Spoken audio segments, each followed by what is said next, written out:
So, Marc, you founded the Center for World Spirituality. So, what is world spirituality, and how's it different from spirituality, or and why do we need it? and why do we need it? I said, what made you do that? Well, we need a world spirituality because for the first time in the history of planet Earth, we have world problems, right? It used to be that if you lived in Nepal, you had a Nepal problem. You lived in Afghanistan, you had an Afghanistan problem. You lived in Kansas, you had a Kansas problem or an American problem. But for the first time in the history of planet Earth, our problems are global, not local.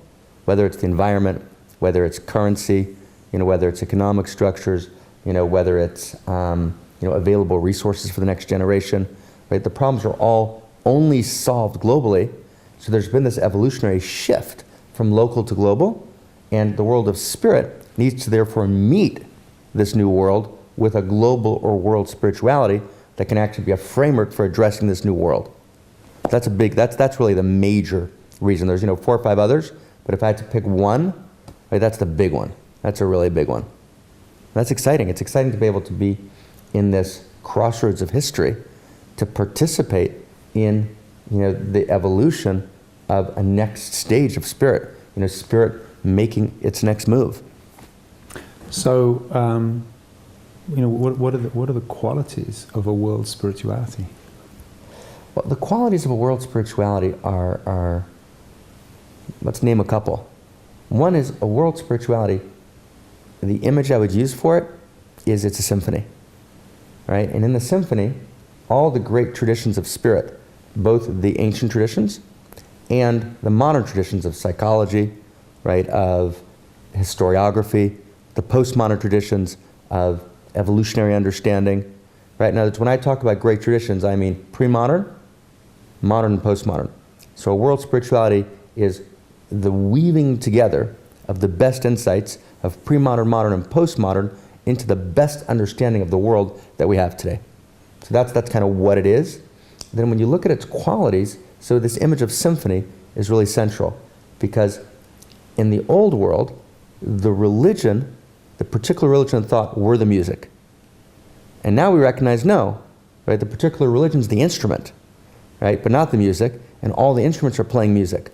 So just that recognition that from the diversity of instruments emerges music, and that every instrument has a particular note to play and needs to listen to the other instruments in order to create this great new sound, right? That's the kind of core insight of a world spirituality, and it's our job to actually begin to weave the pieces together, right, in order to kind of let this new symphony, this new music of spirit emerge, which we desperately need today.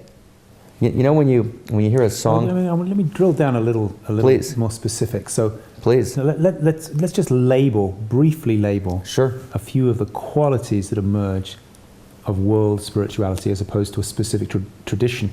For example, you could say, let's say, reincarnation definitely appears in Buddhism, is not a main tenet of mainstream Christianity. Right. You could say that going to heaven, right, and joining the angels in heaven appears in mainstream Christianity, doesn't appear in, say, Jainism. Okay, so just as we if somebody asked us, well, what are the 5 main qualities of Christianity, we could list them. Buddhism, we could list them. Do that with world spirituality, but really briefly, tell me 5 things that you think are characteristic of a world spirituality. I would say that world spirituality talks about 5 awakenings, okay? The first awakening is actually an awakening to self, to a healthy, egoic, separate self, right? And to actually build, using tools of psychology, your character structure, right? To have a healthy ego, that you're functional and effective in the world. That's the first awakening, an awakening to separate self, using all the tools of psychology. The first awakening. Second awakening, right, is an awakening to absolute spirit. That there's absolute spirit that exists and is a unified field, and I live in existence in relationship, right, to that spirit, from which emerges prayer. We might call that God in the second person, right, the God who knows my name, right, the divine who is the personal face of essence, the personal face of the impersonal, right, which appears in different ways in the great traditions, Some of them more emphasize, some of them less. But even in Buddhism, which emphasizes it less, still has incredible amount of rituals which are about prostration, right? Meaning there's a recognition that there's a place before whom we bow. I'm in a relationship to the Absolute, and the Absolute's not me. So that's a second awakening. Then a third awakening, right, is the realization that that Absolute actually lives in me and as me, right? That the divine, right, appears in you as you, right? So there's this awakening to a state of consciousness where your mind is blown, right? And you actually realize, wow, right, I am limitless, and I am part of the spacious ground of all that is. I'm inextricable from the seamless code of the universe. So there's this kind of larger awakening to this larger context. The fourth awakening is an awakening to the realization that I'm not only part of the seamless code of the universe, right, which is classical awakening, but actually that code is seamless but not featureless. It has unique features, that is to say it has a unique expression that my actually true self or awakened self always sees through a unique set of eyes. I have a unique perspective which creates my unique obligation to give my unique gift. That's the fourth awakening. Then the fifth awakening, right, is the realization that there's a new universe story. For the first time in the history of planet Earth, we know that there's a 13.7 billion year unfolding.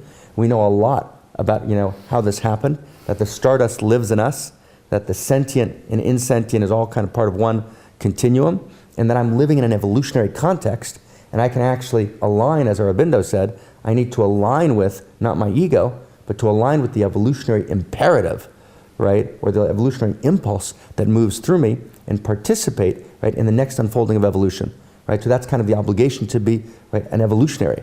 So those 5 awakenings, right, are the 5 core principles, right, of world spirituality. And this particular conversation is very exciting to me, Arjuna, because other than a course telecourse actually, that I gave a couple of months ago, this is actually the first public articulation of the 5 awakenings.